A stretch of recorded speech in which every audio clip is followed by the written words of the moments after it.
نبی کریم صلی اللہ تعالی علیہ وسلم ہمارے اسی طرح زندہ ہیں جس طرح 1450 سال پہلے زندہ تھے۔ ہمارے آقا صلی اللہ علیہ وسلم نے ارشاد فرمایا ان اللہ حرم علی الارض ان تاکل اجساد الانبیاء فنبی اللہ حی یرزقون، کہ بے شک اللہ رب العزت نے زمین کو حرام قرار دیا ہے کہ وہ نبیوں کے جسموں کو کھائے۔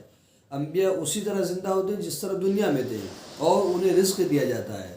تو صحابہ سے لے کے اب تک جتنے بھی لوگ گزرے ہیں سب کا اس بات پہ اتفاق ہے کہ نبی کریم صلی اللہ علیہ وسلم زندہ ہیں، اور نبی کریم صلی اللہ علیہ وسلم لوگوں کی مدد فرمایا کرتے ہیں۔ نبی کریم صلی اللہ علیہ وسلم نے ارشاد فرمایا لیس من عبد یصلی علی بلغنی صوت حیث کانا، کہ میرا غلام جہاں سے بھی پکارتا میں اس کی آواز اس کو خود سنتا ہوں اور میں اس کی مدد کرتا ہوں۔ نبی صحابہ نے ارشاد فرمایا قال بعد وفاتک یا رسول اللہ، فرمایا قال بعد وفاتی، ہاں میری وفات کے بعد، کہ جیسا کہ نبی کریم صلی اللہ علیہ وسلم مثال فرمانے کے 700-800 سال کے بعد حضرت علامہ سعد الدین تفتازانی رحمۃ اللہ تعالی علیہ، وہ بہت ہی کن ذہن تھے۔ ان کے استاد جب ان کو پڑھایا کرتے تھے تو بھول جایا کرتے تھے، یعنی مثال بھی دیتے تھے تب بھی وہ بھول جایا کرتے تھے۔ علامہ سعد الدین تفتازانی رحمۃ اللہ علیہ کو ان کے استاد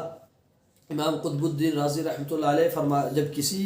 کن ذہن کی مثال دیتے تو علامہ سعد الدین تفتازانی کی مثال دیا کرتے، یہ ہمارے سعد الدین کی طرح تھا۔ تو علامہ سعد الدین تفتازانی رحمۃ اللہ علیہ کو بڑا اس بات کا ملال تھا کہ میرے استاد مجھے اس طرح کن ذہن کہتے ہیں کہ اس کو دماغ نہیں ہے، کچھ بھی نہیں ہے، جب کسی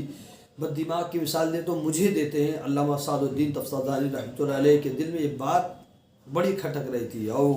سوچ رہے تھے کہ میرے استاد امام قطب الدین رازی میرے تعلق سے اس طرح کی بات کرتے ہیں۔ تو ایک بار تب علامہ سعد الدین تفتازانی رحمۃ اللہ رات کی تاریکی میں کتاب کھول کے بیٹھے ہوئے تھے اور بار بار کتاب دیکھ رہے ہیں مگر سمجھ میں نہیں آتی ہے۔ بار بار کتاب کو دیکھ رہے ہیں اور اللہ کے بارگاہ میں دعا کرتے ہیں اللہ اس میں میرا کیا قصور ہے، میں تو محنت کر رہا ہوں، اس میں میرا کیا قصور ہے، میں تو خوب پڑھ رہا ہوں مگر میرے کچھ سمجھ میں نہیں آ رہا، کچھ بھی انہیں سمجھ میں نہیں آتا۔ تو تھوڑی دیر کے بعد دروازے پہ کوئی دستک دیتا ہے اور کہتا ہے سعد الدین چلو سیر و تفریح کے لیے چلا جائے۔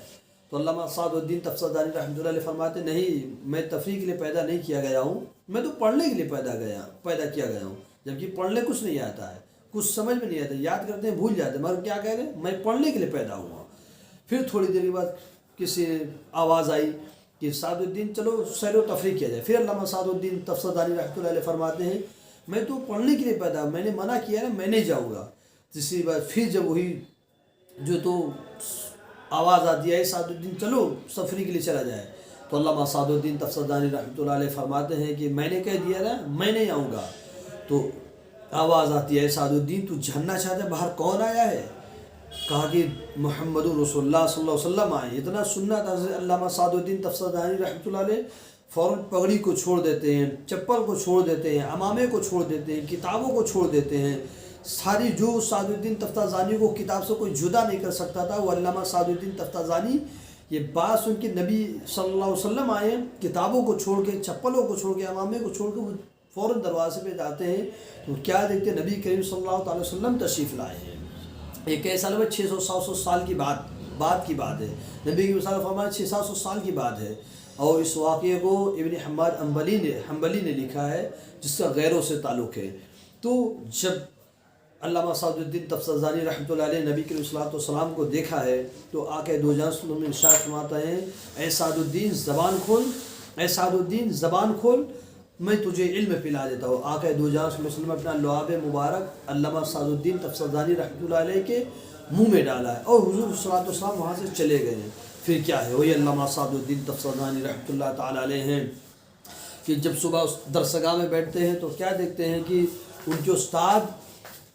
دنگ رہ جاتے ہیں اور سوچ میں پڑ جاتے ہیں اے سعد الدین میں سپنا دیکھ رہا ہوں یا تو سپنا دیکھ رہا ہے، ایسا کیسے ہو گیا، اے سعد الدین یہ کیا ہو گیا؟ تو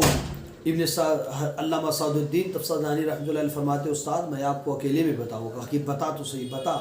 تو انہیں کنارے پہ لے کے کہا کہ نبی کریم صلی اللہ علیہ وسلم رات میں آئے تھے، میرے آقا صلی اللہ علیہ وسلم نے اپنا لعاب مبارک کو میرے منہ میں ڈالا ہے، اللہ نے علم کے خزانے عطا فرما دیے ہیں۔ تو ان کے استاد رونے لگتے ہیں، امام قطب الدین رازی رحمۃ اللہ علیہ فرماتے ہیں کہ اے سعد الدین کاش میں بھی کن ذہن ہوتا تو نبی کریم صلی اللہ علیہ وسلم کو اس پہ رحم آ جاتا، مجھ پہ پیار آ جاتا، آقا صلی اللہ علیہ وسلم مجھے بھی جو اپنا لعاب